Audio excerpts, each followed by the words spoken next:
여러분 안녕하세요. 오늘 얘기는요, 연작 장애 피해입니다. 연작 피해인데요.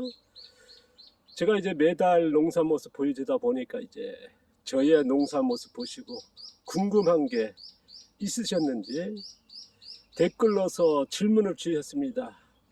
김동보님이 주신 질문의 댓글인데요.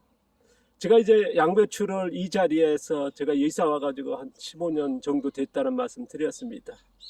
자, 이사 계약금만 내고 여기다가 이제 반 만들기 시작했거든요. 시작했으니까 이사 오기 전에 이제 농사를 시작했다 보셔도 무방할 겁니다. 그리고 10년 동안 이제 이 자리에 양배추가 매년 심어지고 있습니다. 그러다 보니까 이제 제가 매달 한 번 내지 두 번 보여드리니까 이제 매년 양배추가 같은 자리에 심어지고 있는데 거기에서 제가 하고 있는 농사 방법, 화학농, 친환경, 유기농, 자연농 중에서 저는 이제 자연농을 지향하고 있고, 자연농도 여러 형태 하니까 이제 후쿠오카의 자연농법, 가하구제 자연농, 기무라의 자연제 재배, 그 다음에 태평농법, 무공해 농법, 이렇게 자연농 안에서 수많이 많은데요. 저는 자연순환 유기농업이라고 하는 농사 방법을 지향하고 있습니다. 거기에서 연작 피해를 어떻게 대응하고 연작을 어떻게 대처하고 있는지 그거에 대해서 질문하셨는데요.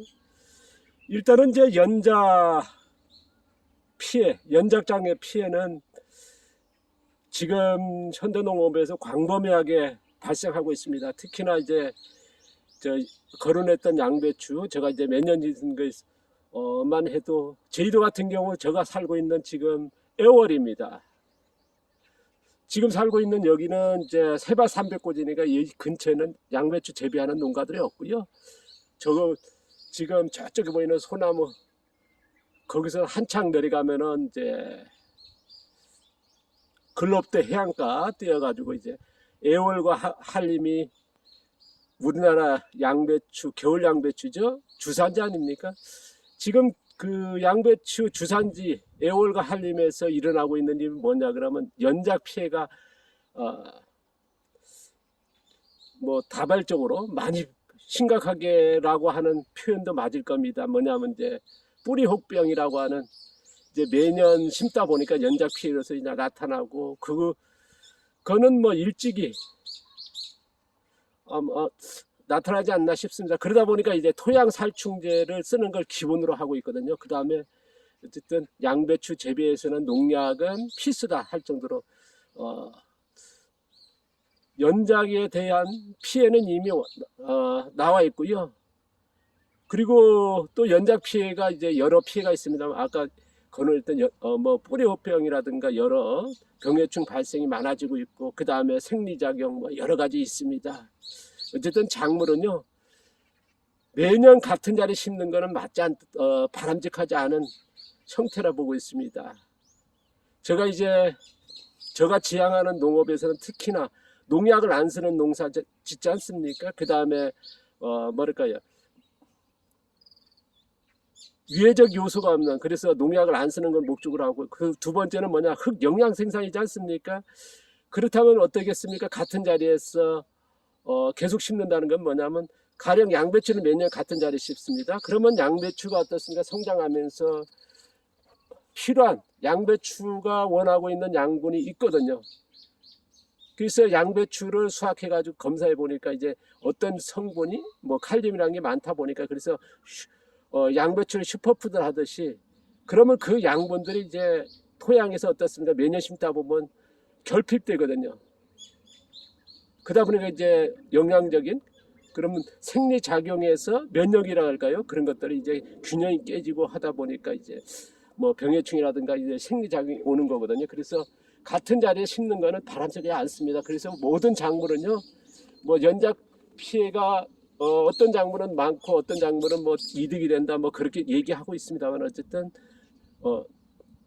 한 해 심고 한 해 돌려짓기 한다든가, 아니면은 저는 이제 제일 이상적으로 바라는 게 뭐냐, 3년에서 5년 정도는 안 심고 돌려짓기 후에 뭐 다른 작물 심고요. 아니면 휴경한다든가 그렇게 한 다음에 뭐 3년에 한 번, 5년에 한 번 심는 게 제일 바람직하지 않나 싶습니다. 그건 이제 제가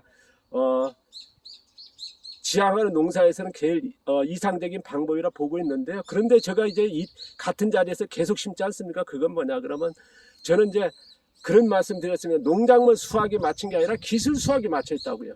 그래서 이 자리에서 계속 심으면서 연작 피해라든가 그런, 그리고 특히나 저 같은 경우는 땅심 100% 아닙니까? 농약을 안 썼을 때 그러면 어떻게 대응할 거냐. 3년에 한 번, 5년마다 심었을 때는 뭐 그런 문제는 정말 덜 할지도 모르겠습니다. 그게 더 심할지는 모르겠습니다만 어쨌든 간에 그게 이상적입니다만 저는 같은 자리에 심으면서 땅심 100%에서 가능성, 그 다음에 어떻습니까? 같은 자리에 계속 심다 보니까 이제 영양적인 그런 연작 피해의 발생에 대해서 이제 뭐랄까요, 대응적인 방법이라든가 이런 것들을 계속 관찰하고 새로운 기술을 도전해 보는 거거든요. 그러니까 제가 이제 지금 이렇게 매년 심는 거는 이상적인 방법은 아니다. 단지 뭐냐, 저는 목적하기 뭐냐, 기술을 찾기 위한 거고 그 연작 피해가 발생이라든가 연작 피해가 없도록 하는 방법을 찾기 위해서 하는 거기 때문에요. 그러니까 같은 시발적으로 봐서는 안 될 겁니다. 저는 어쨌든 같은 자리 심으면서 그 피해를 나온다 그러면 대처 대응이랄까, 그다음에 피해가 발생하지 않는 방법, 아까도 말씀드렸습니다만은 땅심 100%서 외부의 어떤 그 뭐랄까요, 뭐 미네랄 제재라든가 미생물 제재, 뭐 여러 그 비료 퇴비 같은 거 놓지 않습니까? 그런 것도 잃지 안 하고 땅심 100% 키워낼 수 있는가, 같은 자리에서 계속적으로. 그 다음에 뭐 농약을 안 쓰는, 그래서 병충해 발생이 없는 그런 것들을 이제 뭐랄까요, 방법을 찾고 있지 않습니까? 그러니까 조금 다르게 봐줬으면 좋겠습니다. 어쨌든 이상적인 건 뭐냐, 3년에 한 번, 5년에 한 번 심었으면 좋겠다는 게 제 생각이고요. 어쨌든 저는 대처는 정확히 없습니다만 여기서는 되려 그 피해라든가 피해를 발생이 없는 방법을 찾는다는 거 말씀을 드리겠습니다. 이게 명쾌한 답은 못 드립니다만은 어쨌든 뭐 그 정도 답변 드릴 수밖에 없는 것 같습니다. 감사합니다. 오늘은 연작 피해에 대해서 말씀드렸습니다. 자, 김동무님, 뭐 명쾌하지 못합니다만은